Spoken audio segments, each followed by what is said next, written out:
Welcome to the Stash Tutorials. We are going to begin at the beginning, the very beginning, and I am going to do some quick tutorials on some of the basics, and you guys are going to let me know if you need me to go more in depth or not in the comments below. I'd like to thank you all for stopping by here today, and hopefully you got here because you have subscribed to our Stash Buster subscription service and you got a stitch card that has this tutorial link on it. If not, you can check out our website at www.thestashbusters.com and check out our store, our products, our tutorials, patterns, etc., etc. So, while I was talking, I just made a slip knot. So hopefully you were watching. And if not, go back quick and look.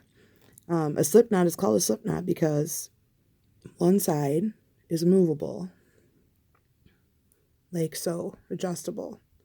Okay? So I'm using a little bit bulky of a yarn.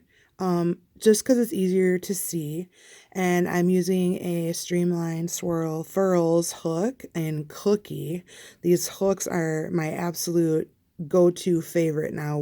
I use nothing but these hooks, and we carry them, so give them a shout out though if you already use them, because they're amazing.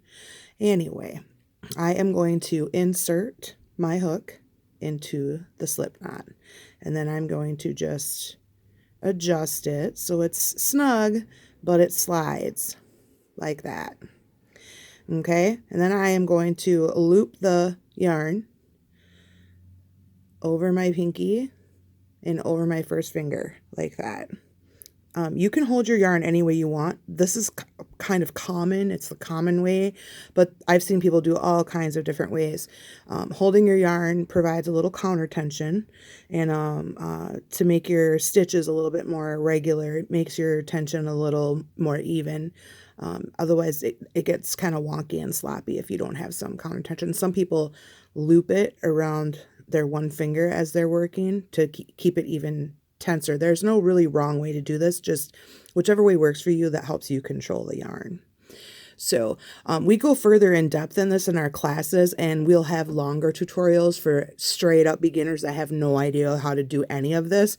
But this is for people who have maybe crocheted a little bit before, or just trying to learn some basic stitches or get a reminder. So without further ado, this is single crochet. I will chain 10 quickly. 1, 2, 3, 4, 5, 6, 7, 8, 9, and 10.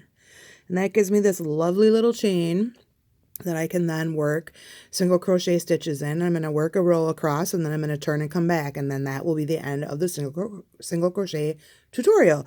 I should not try to talk so fast. I should have more coffee, I think, maybe too. All right, so without changing anything, I've chained 10. That's how many stitches I want, so I'm going to chain one more now to turn. So, and now I'm going to shift my yarn in my hand just a little bit so it's more this way.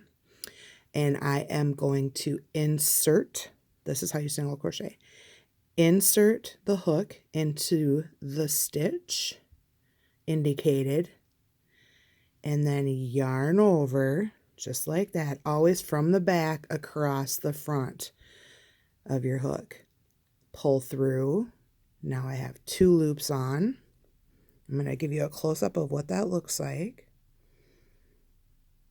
And then I'm going to scooch these just a little down out of my way for a second. And again, this is really quick, but I'm doing it all in slow motion for you.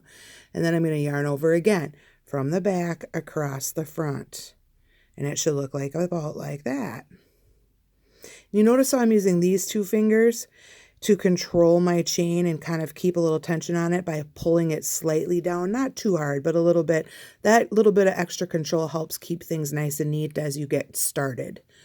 Now, after that step, you will pull that loop that you just yarned over through both of the loops on the hook, and that is one single crochet completed.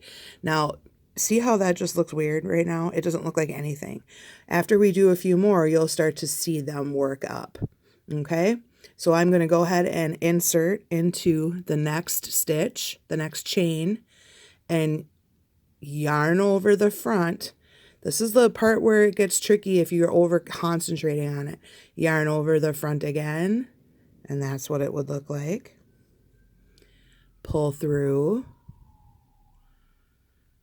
yarn over, pull through both.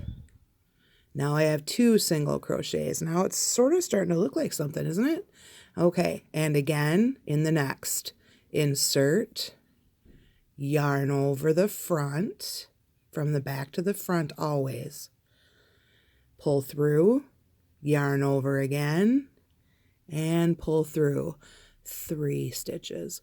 Here we go. Insert, yarn over, pull through, yarn over, pull through. I'm going to do this one really slow again for you guys, so if you're trying to figure it out. So here we are. I'm going to insert.